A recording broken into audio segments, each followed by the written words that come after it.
Assalamualaikum warahmatullahi wabarakatuh. Allahumma sholli ala Sayyidina Muhammad wa ala ali Sayyidina Muhammad. Pemirsa yang dirahmati Allah, marilah kita simak ceramah dari Kiai Haji Abdullah Gimnastiar dengan tema dalam taat juga terdapat maksiat. Sebelumnya marilah kita perbanyak sholawat minimal 1000 kali sehari, agar hidup kita penuh barokah dan mendapatkan syafaat kelak. Selamat menyaksikan. Assalamualaikum warahmatullahi wabarakatuh. Alhamdulillahi rabbil alamin. Segala puja dan puji hanya milik Allah yang maha dekat, yang tidak ada satupun yang tersembunyi bagi Allah. Tidak bisa lari dari genggaman Allah. Apa yang Allah kehendaki pasti terjadi, tanpa bisa ditolak, dicegah, dihalangi oleh siapapun. Segala puji bagi Allah yang memberikan hidayah kita jadi seorang Islam, memberikan nikmat iman, dan terutama memberikan taufik sehingga hati kita tidak bersandar kepada siapapun selain kepada Allah. Itu nikmat besar, dan dialah Allah yang menakdirkan kita berkumpul saat ini. Tidak ada nikmat kecuali pasti dari Allah. Wa ma bikum min ni'matin fa min Allah. Allahumma shalli ala Muhammadin wa ala alihi wa ashabihi ajma'in. Kita lanjutkan hadirin kajian nomor 106.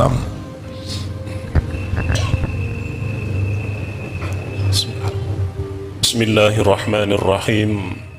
Kajian Al-Hikam nomor 106. Ma'siyatun awrasat dhullan waftiqaran khairun min ta'atin awrasat izzan wastikbaran.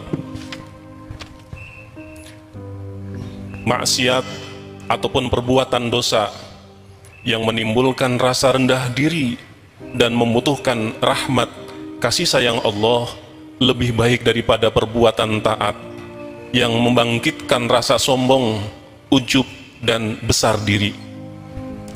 Yang saya pahami di sini bukan maksiatnya, tetapi rasa rendah diri di hadapan Allah, rasa takut kepada kemurkaan Allah, rasa berharap diampuni, disayang Allah, itu lebih baik daripada taat tetapi menjadi maksiat hatinya. Dalam taat ini juga ada maksiat kalau tidak hati-hati. Satu, ujub. Ujub itu merasa dirinya lah yang bisa membuat taat. Saya sudah tahajud, saya sudah saum, saya sudah menghafal Quran, saya semakin besar saya, itu berarti semakin tidak berkualitas. Karena sebetulnya tidak mungkin kita melakukan kebaikan kecuali min fadlir rabbik. Tidak ada kita bisa sekarang ini sholat, duduk, mendapat ilmu, berzikir, kecuali semuanya adalah karunia Allah saja. Jadi penyakit orang yang ibadah atau menuntut ilmu adalah ujub. Merasa inilah jerih payah saya, kegigihan saya, kesungguhan saya, kemampuan saya, itu sudah rusak. Padahal dalam sholatnya saja iyyaka na'budu wa iyyaka nasta'in. Hati-hati hadirin, termasuk ini terbangunnya masjid ini buah dari doa saya. Kita bisa berdoa juga dengan taufik Allah. Kalau Allah tidak mengilhamkan kita berdoa, kita tidak bisa berdoa. Bagaimana kita mengingat doa kalau Allah tidak mengingatkan?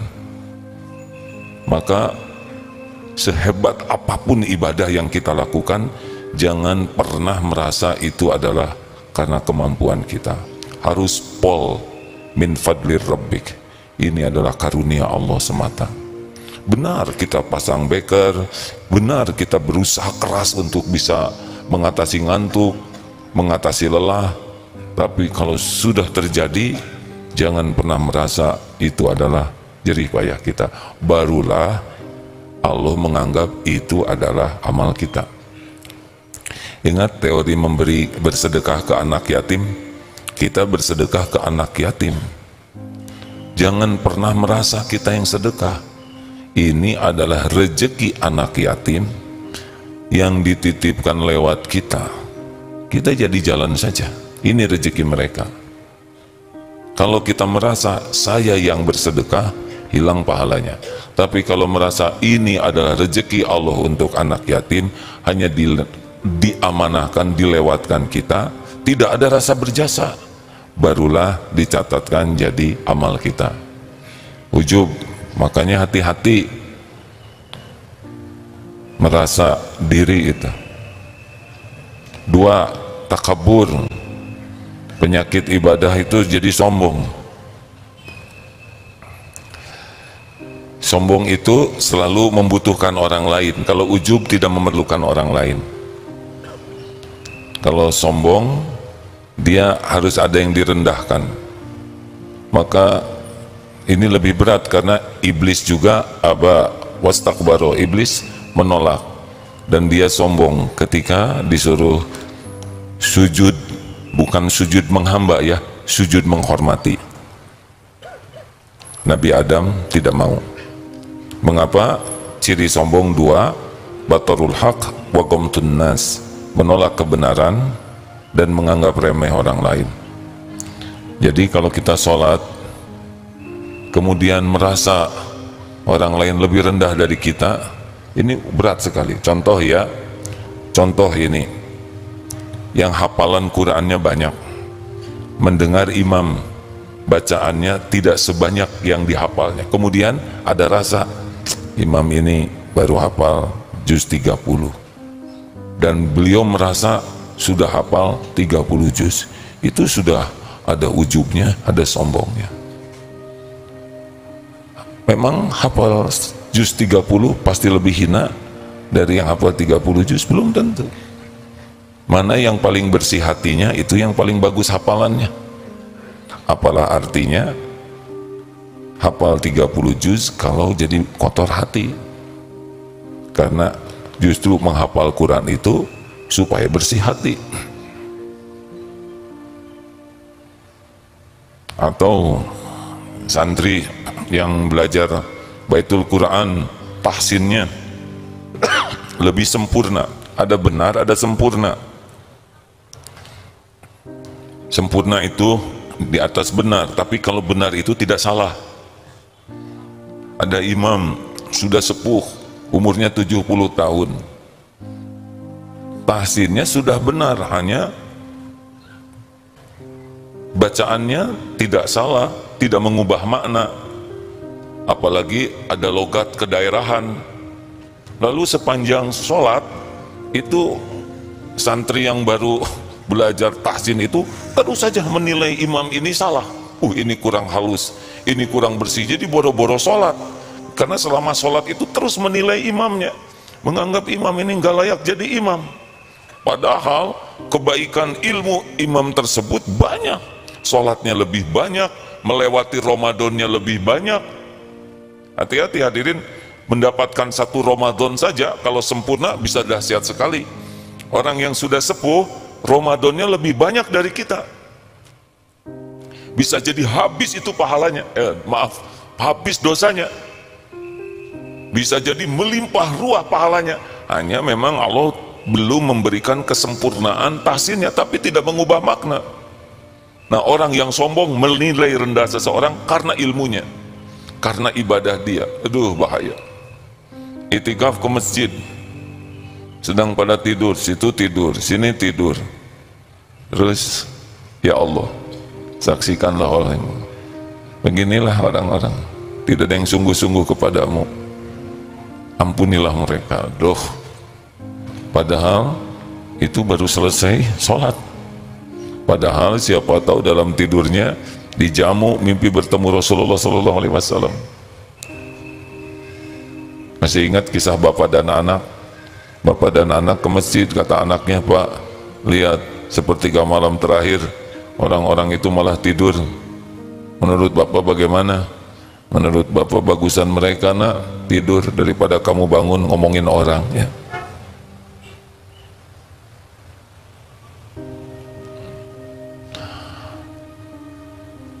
Ada yang datang ke seorang ulama, Syekh, itu tetangga saya baik, ramah, sering sedekah, cuma sayang Syekh, dia itu jarang sholat, jarang ke masjid. Nah itu ada lagi tetangga sebelah saya, dia rajin ke masjid Syekh, dia suka ke masjid berjamaah, suka ngaji, cuma sayang banyak omong dan pemarah, juga pelit. Menurut Syekh bagaimana? Ayo Syekh, bagaimana? Jawabannya begini, alhamdulillah ya, yang pemarah itu rajin sholat.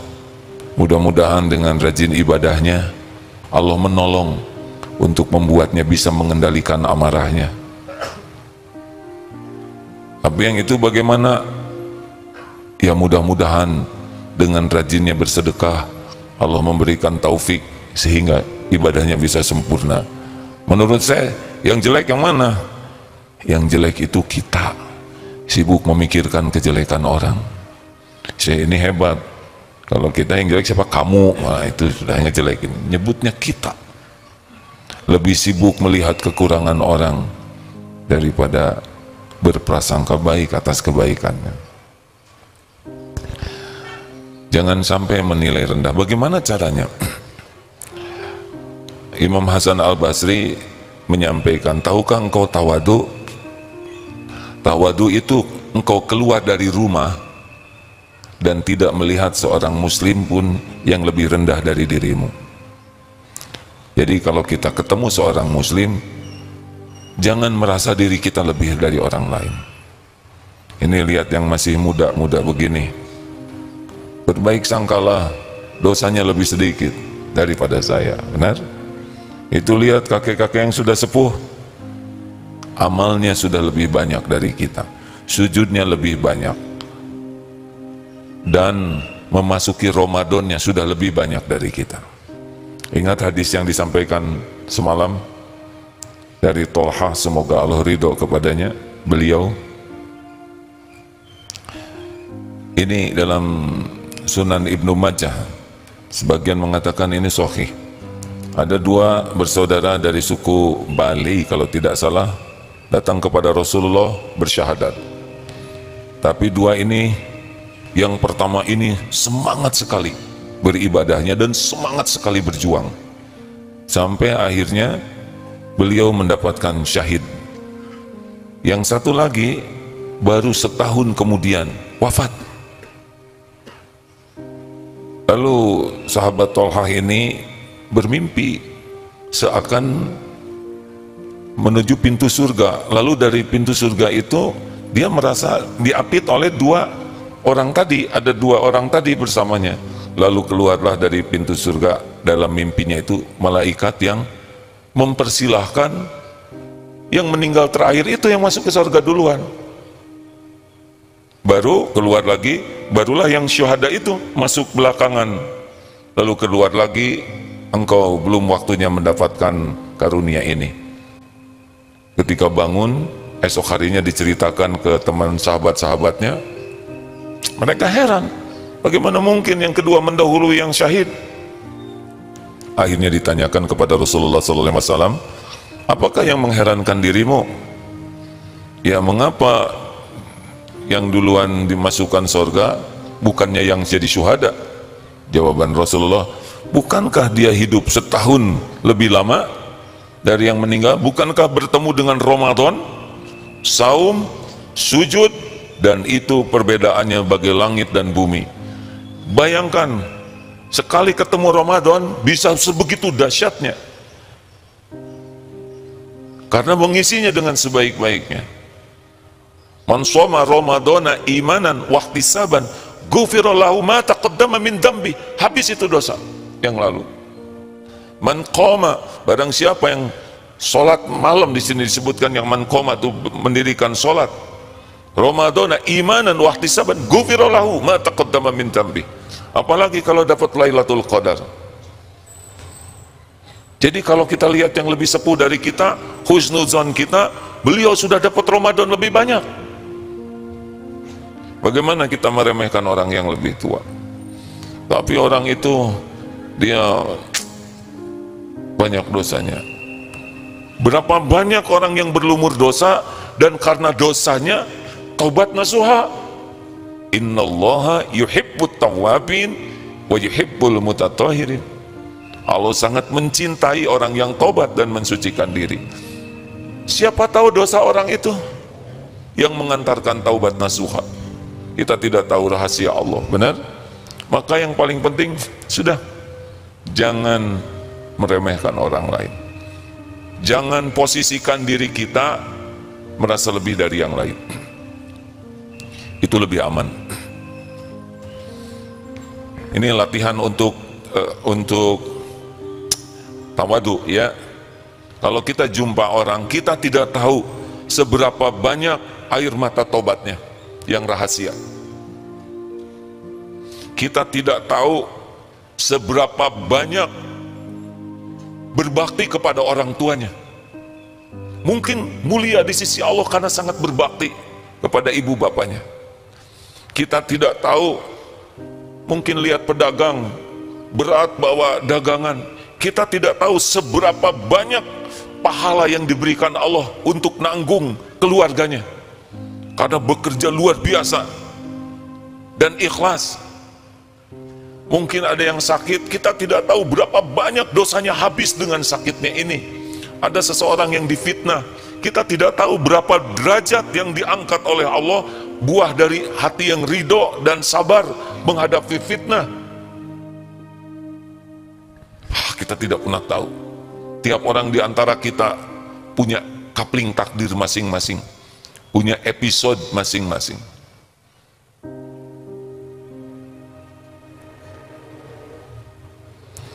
Maka jangan posting makanan yang enak-enak. Kenapa? Karena belum tentu orang yang lihat bisa kebeli makanan itu. Jangan posting kemesraan dengan suami. Tidak semua akhwat sudah punya suami, ya. Jadi mesra sama siapa? Ya sama suami tetap. Tapi tidak perlu diposting. Jangan sibuk memposting hebatnya anak, tidak semua keluarga dititipi anak. Kasihan, jadi sedih hatinya. Bukan haram ya hadirin, tapi rabaklah perasaan orang yang tidak seperti yang kita miliki. Jangan posting sepatu bagus, karena nanti maling jadi ingin, ya. Sudahlah, rabak perasaan orang sehingga kita tidak tergelincir untuk melakukan hal yang mengotori, membuat orang sedih karena empati kepada orang. Apalagi penyakit dari ibadah, riya.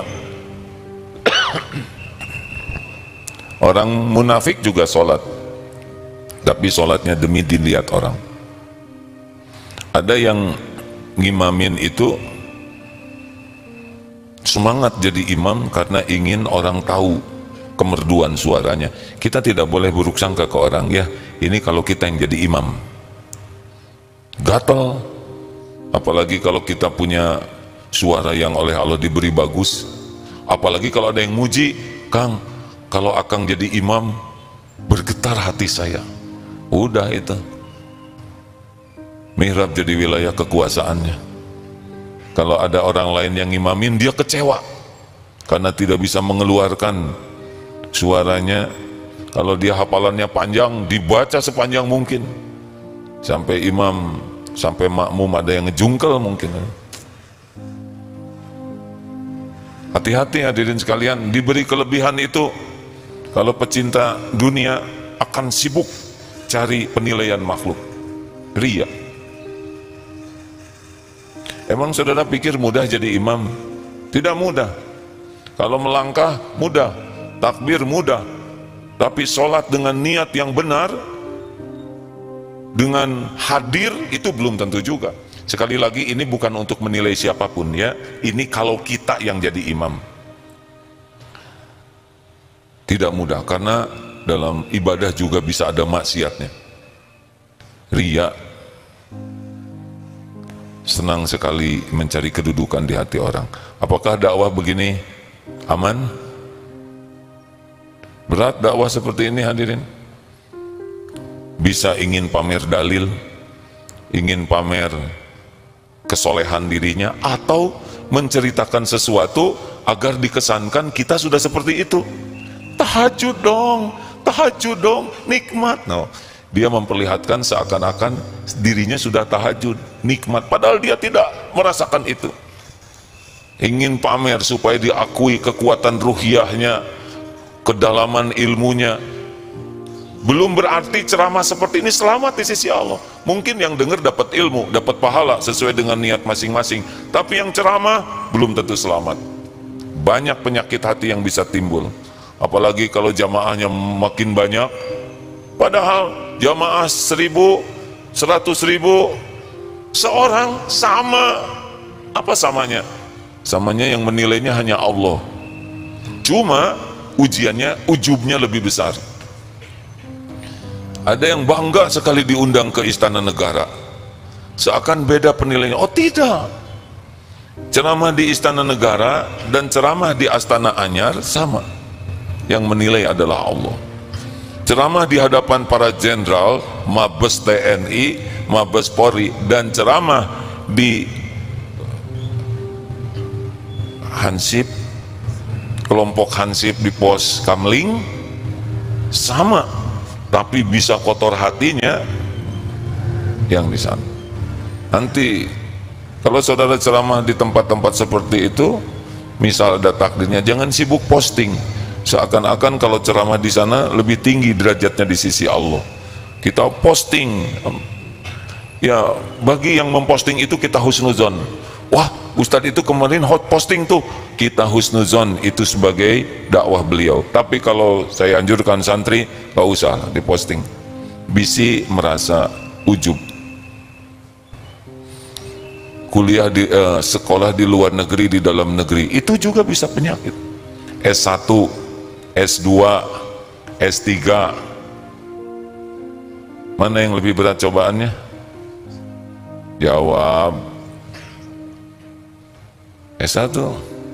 Iya, S1, karena lawannya SMA ya. Jangan juga minder gara-gara kita misalkan SMA ketemu yang S1 jadi meotan. Tidak boleh itu. Kita tidak boleh merasa tinggi, tidak juga merasa rendah diri, lempeng saja, karena derajat itu inna akramakum indallahi atqakum. Sesungguhnya yang paling mulia di antaramu di sisi Allah adalah yang paling bertakwa. Sudah, kita tidak usah kagum, tidak boleh juga merendahkan ya. Jangan minder dan jangan somse. Nah hadirin sekalian, jadi maaf ya, kuliah agama juga bisa jadi kotor hati. SAG dengan MAG, berat mana ujiannya? MAG. Kalau udah itu ada yang lebih tinggi apa sih? DRAG, AAG.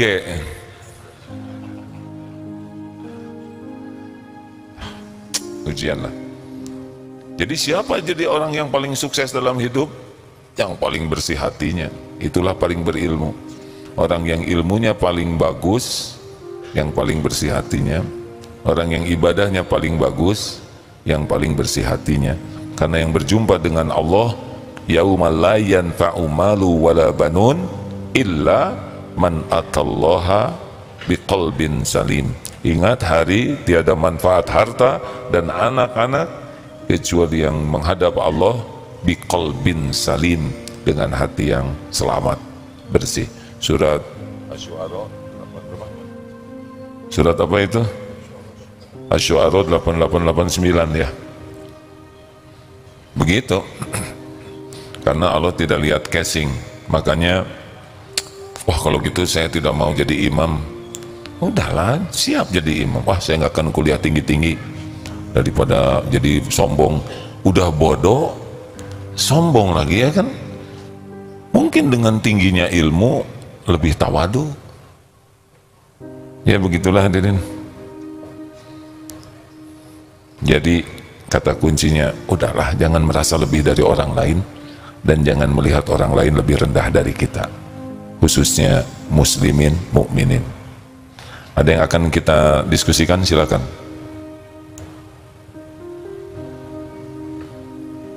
Bagaimana?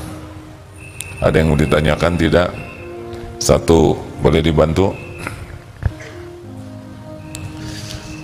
Kita husnudzon saja, ya. Punten Pak Ajat. Ada yang bisa bantu? Ya. Yang di balik tiang. Cek. Assalamualaikum warahmatullahi wabarakatuh. Waalaikumsalam warahmatullahi wabarakatuh. Agim Bapak Ibu Teteh, perkenalkan saya Adi Aryani Pane. Saya usia 33 tahun. Alhamdulillah masih jomblo. Keseharian saya mungkin sudah ada yang sebagian tahu. Saya pengamen Cihamplas atau flyover Pasopati yang sering menyenandungkan sholawat dan religi, juga pernah sempat menyapa Agim sepedean sama teman-teman beberapa bulan lalu. AA dan semuanya, izin bertanya atau silakan curhat ya. Pertanyaan aja. AA kan akhir-akhir ini Ade ngerasa kayaknya di jalan ngerasa kayak ujian, atau kayak mungkin Allah lagi rindu atau Allah tegur gitu ya. Ada ujian beberapa dari internal atau eksternal gitu ya, seperti ada yang ngejahilin beberapa hari lalu. Terus kayaknya rasanya udah 2 tahun dakwah di jalan, capek gitu ya. Jadi kayaknya rasanya pengen gitu ya memanfaatkan waktu Ramadan ini memang benar-benar waktunya buat Allah, dan meninggalkan jalanan untuk sementara waktu gitu. Yang ingin Ade tanyakan, yang pertama mungkin hukum dakwah di jalan menurut AA gimana, apalagi ada seorang akhwat ya, tapi memang dakwahnya niatnya memang untuk share salawat dan menyantunkan lagu-lagu religi, karena juga dari beberapa sejak disamperin sama Pak Wali ada yang testimoni kalau Adi itu pelopor atau inspirasi jadi pengamen di kota Bandung, bawain lantunin salawat di setiap lampu merah akhir-akhir ini. Terus itu yang pertama. Terus kebetulan juga Adi ini merantau sendiri di kota Bandung, jauh dari Umi dan keluarga. Yang Baik. kedua, apakah Saya tanya dulu. Apakah ini cara Allah rindu sama Ade biar Ade lebih dekat gitu ya? Terus yang Keberapa? 3. apakah jalan yang Ade ambil saat ini lebih dekat ke Allah, ninggalin anak-anak di jalan? Apakah udah benar? Itu aja mungkin pertanyaan dari Ade. Izin juga beberapa hari ke depan Ade izin iktikaf atau diam diri di sini. Hatur nuhun, salam kenal buat semuanya. Terima kasih. Assalamualaikum warahmatullahi wabarakatuh. Waalaikumsalam warahmatullahi wabarakatuh. Dakwah di mana saja sepanjang proporsional, sesuai dengan keadaan, sesuai dengan kemampuan. Bagaimana akhwat dalam posisi seperti itu? Sholawatnya bagus, tetapi saya yakin hati akan lebih nyaman kalau tidak di sana, ya kan? Dilihat banyak orang bukan sesuatu yang mudah. Asih berharap itikaf saja di sini. Kemudian sholawat yang tidak didengar orang lain, yang asli karena cinta ke Rasul, rindu ke Rasul. Kalau selama ini sholawatnya didengar orang, sekarang cobalah yang tidak didengar orang lain, yang tidak perlu kedengaran keindahan suaranya, tapi keindahan keikhlasannya. Kemudian minta kepada Allah, Allahumma inni as'alukal huda, beri saya petunjuk ya Allah, wa tuqa, ini doanya, dan ketakwaan, wal afafa, keterjagaan, wal ghina, hati yang kaya, dibuat cukup nanti rezekinya. Coba doa itu, ya. Nanti Allah kasih jalan. Sudahlah cukup 2 tahun, ya. Anak-anak nanti ada yang ngurus. Cari jalan lain yang lebih sesuai fitrah seorang pendakwah wanita, ya. Belajar lebih banyak agar lebih pas nanti dakwahnya. Begitu? Ya sudah, di sini aja itikaf. Nanti DKM akan bantu. Begitu dari A. Saya kira 2 tahun sudah cukup. Kalau mau khidmat di masjid juga bagus. Begitu. Ada lagi? Acungkan tangan silakan, 2 lagi, 1 silakan. Boleh mendekat sedikit Pak, mikrofonnya ada di sini. Ya, terima kasih. Baik, Assalamualaikum warahmatullahi wabarakatuh.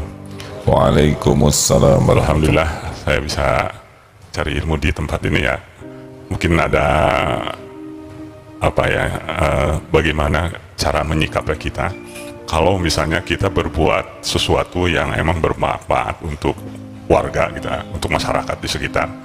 Mereka mengatakan, wah hebat nih, gitu kan ya.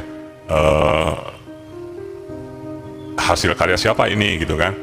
Kadang-kadang kita menyikapinya, aduh gimana ya gitu. Kalau saya katakan, saya berarti kan sombong mungkin ya, atau ria atau hal gitu. Nah, ini cara menyikapi pujian itu emang selain ya alhamdulillah kita kembalikan kepada Allah Subhanahu wa taala bahwa kita bermanfaat untuk orang lain, untuk ke mereka itu gimana cara menyikapinya. Terima kasih ya. Assalamualaikum. Nggak usah dijawab aja, cicing biar orang lain yang bilang. Siapa yang mengerjakan ini, ya sudah, nggak apa-apa. Dan nggak penting-penting amat kita nyebut diri kita juga, ya kan? Benar? Sampai sejauh mana pentingnya menyebut diri, kalaupun nggak menyebutkan baik-baik saja. Ini ada kisahnya Pak. Suatu saat di zaman para sahabat atau sesudahnya, saya mohon maaf kalau kurang akurat, sedang terjadi peperangan. Ada satu benteng yang sulit ditaklukkan. Kemudian ada seorang komandan regu yang minta izin ke pimpinannya, izinkan saya menggali benteng itu. Akhirnya dilubangilah terus benteng itu dan bisa masuk ke dalam, dan gerbangnya itu berhasil dibuka dan benteng itu bisa ditaklukkan. Keesokan harinya komandannya itu, pimpinan tertinggi, siapa yang tadi malam minta izin ke saya untuk membobol benteng itu? Tidak ada yang ngacung. Saya mohon karena Allah. Kalau sudah menyebut nama Allah, itu beda lagi urusannya. Saya mohon karena Allah, siapa yang tahu, siapa yang minta izin kepada saya untuk membobol tadi malam? Ada yang ngacung, saya tahu komandan, saya tahu, ya, tapi dia mengajukan 3 syarat. Apa syaratnya? 1, tidak mau diumumkan. Saya tahu orangnya dan memberikan 3 syarat. Kalau nanti disebut nama, tidak diumumkan. Ya, saya tidak akan umumkan. 2, tidak mau diberi hadiah. Baik, tidak akan diberi hadiah. 3, kalau sudah dipanggil tidak boleh dipanggil lagi. Jadi cukup sekali. Baik, tidak akan dipanggil lagi. Sayalah orangnya. Pergi saja. Sudah selesai. Bapak kalau begitu boleh juga ya.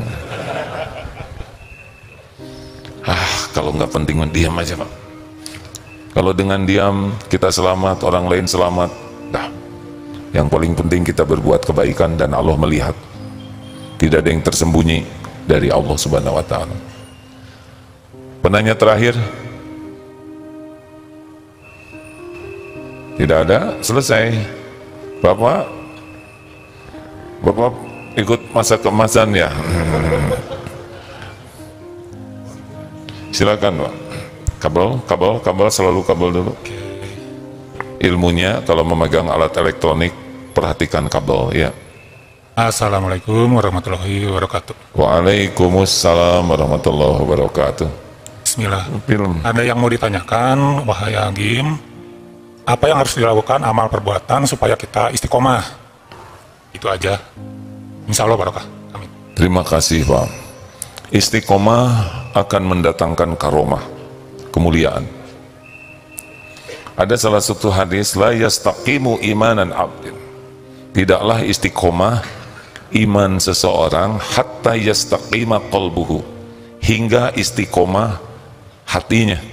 La yastaqimu qalbuhu hatta yastaqima lisanu, tidaklah istiqomah hati seseorang hingga istiqomah menjaga lisannya. Istiqomah menjaga lisan itu adalah setiap bicara yang baik, kalau tidak diam. Coba sambil kita belajar agama seperti ini, karena ini harus istiqomahnya, itu harus ada ilmunya. Tapi riadoh yang sangat penting bagi orang yang istiqomah, coba istiqomah jaga lisan. Falyaqul khairan aw liyasmut. Lengkapnya dalilnya begini, man kana yu'minu billah wal yaumil akhir falyaqul khairan aw liyasmut. Barang siapa yang beriman kepada Allah dan hari akhir, salah satu bentuk keimanan itu adalah yakin bahwa Allah mendengar setiap ucapan, dan yakin di hari akhir ucapan ini akan jumpa. Ini perkataan saya ini nanti di yaumul akhir akan ketemu lagi timbangannya. Hendaklah berkata baik atau diam. Jangan celetak-celetuk, jangan segala dikomentari, jangan segala diceritakan, jangan segala ditanyakan kalau tidak perlu-perlu amat, jangan sibuk menjawab kalau tidak ada yang nanya. Jangan ikut campur urusan orang lain yang bukan kewajiban kita. Jangan berdebat kusir, banyak-banyak berdebat, jangan, tinggalkan, itu nafsu di sana. Jangan marah-marah, dan jangan kepanjangan kalau bicara, harus secukupnya. Yang paling aman kalau mau bicara, 3 syaratnya. 1, apa niat saya bicara? Ingin pamer, ingin kelihatan pintar, ingin diakui orang, ingin dikagumi orang. Kalau itu niatnya, diam, nggak penting dikagumi orang. Kalau niatnya, ya Allah, wahai yang maha mendengar, semoga engkau ridho dengan kata-kata ini, bicara. Niat dulu. Yang kedua, isinya apa? Benar atau tidak? Apakah itu ilmu atau berita? Nggak jauh, bicara pasti di sini. Ilmu yang kita sampaikan itu benar atau tidak? Berita yang kita sampaikan benar atau tidak? Kalau tidak benar atau ragu-ragu atau belum yakin, diam, aman. Nggak apa-apa dianggap bodoh, tapi kita tidak menyampaikan sesuatu yang tidak benar. Dianggap bodoh jangan sakit hati, karena itu bukan penghinaan, itu fakta. Ya, acungkan tangan yang pintar, yang agak pintar. Nah, berarti bodoh kita ya, aslinya kita bodoh. Yang ketiga, apa dampak dari perkataan kita? Apakah sesudah saya bicara ini Allah jadi ridho atau Allah jadi murka? Apakah sesudah saya bicara saya dapat pahala atau saya dapat dosa? Apakah sesudah dikatakan ini orang mendapat manfaat atau orang mendapatkan sesuatu yang mudarat? Apakah dengan ucapan ini orang bisa jadi bahagia atau jadi terpermalukan atau tertekan atau menjadi terhina atau jadi menderita? Pertimbangkan setiap mau bicara. Nggak apa-apa telat sedikit karena mikir, tapi perkataannya jadi amal soleh, daripada kita bicara dan jadi dosa. Tidak aman banyak bicara tuh, sangat tidak aman. Tergelincir kata-kata, tergelincir hati, makin banyak bicara, makin banyak peluang jadi dosa. Makanya saya mau berhenti bicara sekarang. Sekian. Nuhun Pak, Bapak ikut saja program masa keemasan di sini ya. Bapak senang ikut kajian, insya Allah nanti bisa ikut. Kalau Bapak minat, saya sampaikan ke panitianya, gratis Pak. Terima kasih sahabatku sekalian. Ini nggak ada daftar tamu, ya sudah. Pesantren Darut Tauhid membuka penerimaan santri baru program tahfidz Al-Quran untuk putra putri. Yang diterima 250 pilihan program. Ini 250 itu sesuai kapasitas asrama ya? Iya. STQ Mukim Takhasus, STQ Mukim plus pendidikan paket B setara SMP. Oh, saya mengerti. Mengerti tidak? STQ Mukim plus pendidikan paket C. Ini usia ya. Jadi selama mesantren nanti di akhirnya akan ada paket B setara SMP. Kemudian yang usia SMA tapi tidak sekolah SMA menghafal, nanti diikutkan juga program belajar sehingga lulusnya hafal 30 juz plus ijazah SMA kalau hafal dan lulus ya. Yang keempat, STQ Mukim Mahasiswa. Ini yang sudah lulus paket B dan C ya. Benar kan? Mahasiswa yang kuliah boleh dikuliah di mana aja nih? Kuliahnya boleh di mana saja, tapi mondoknya di sini dan ikut program menghafal. Kalau takhasus bagaimana, Ustaz? Jadi tidak peduli ujian apapun. Ini paket bebas ya. Saya menyebut paket A, nggak ada ya. Takut bohong. Jadi yang usia bebas, yang khusus ini berapa tahun? Target 3 tahun selesai, berapapun jumlahnya ya. Jadi gini rekan-rekan sekalian, apakah 3 tahun harus 30 juz? Enggak harus.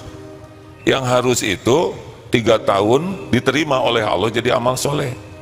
Tiap orang kecerdasannya beda-beda. Yang harus itu 3 tahun berinteraksi dengan Al-Quran jadi soleh, solehah. Karena tiap orang IQ-nya beda-beda. Sahabat Nabi juga tidak semuanya jadi hafiz Quran, tapi alat ukurnya ahli takwa.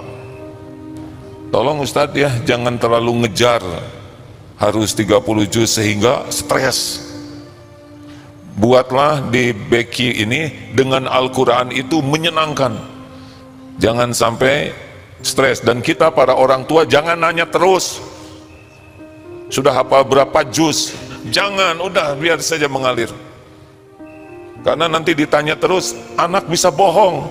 Ya sekitar 15 kurangnya kurang 14 ya. Berarti 1 juz. Dan orang tua jangan jadi ujub gara-gara anak menghafal seakan-akan alhamdulillah anak saya sudah hafal 15 juz. Udahlah nggak usah diceritakan. Dan ibunya juga nggak hafal-hafal. Jangan juga nuntut, ayo dong nak hafalin Quran, nanti kalian bawa mahkota untuk ibu. Ada anak kecil yang nanya, atuh ibu kenapa nggak bawa sendiri katanya. Ujian anak di wisuda juga Ustadz, nanti kalau wisudaan ya tidak perlu terlalu berlebihan ya. Wisuda itu syukuran bukan untuk berlebihan. Mana yang paling sukses? Menurut saya itu yang paling sukses adalah yang makin bersih hatinya, makin banyak amal solehnya. Karena Quran itu bukan hanya untuk dihafal, tapi yang paling penting untuk jadi amal. Bagus sekali kalau hafal 30 juz, luar biasa bagusnya, sepanjang hatinya jadi bersih. Karena ternyata ada yang duluan masuk neraka juga karena ingin disebut qari'ah. Quran hanya untuk bahan penilaian makhluk. Terima kasih hadirin sekalian, saya mohon maaf. Semoga kita termasuk orang yang terpelihara dari penyakit hati. Sudah tahu kan doanya yang ringkas? Allahumma ati nafsi taqwaha wa zakiha anta khairu man zakaha anta waliyuha wa maulaha. Ini sahih, luar biasa. Ya Allah, anugerahkan kepadaku jiwa yang takwa. Allahumma atin nafsi taqwaha wa zakiha, dan sucikan jiwa ini ya Allah. Anta khairu man zakaha, engkau sebaik-baik yang kuasa mensucikan jiwa ini. Anta waliyuha, engkaulah wali, pelindung jiwa ini. Wa maulaha, engkau yang menjaga, memeliharanya. Luar biasa ini hadirin. Bagi yang ingin memiliki jiwa yang takwa, jiwa yang bersih, ini salah satu doanya. Allahumma atin nafsi taqwaha wa zakiha anta khairu man zakaha anta waliyuha wa maulaha. Oh, Masya Allah, tidak mungkin orang bersih hatinya kecuali yang dibersihkan Allah. Tidak mungkin punya hati yang bertakwa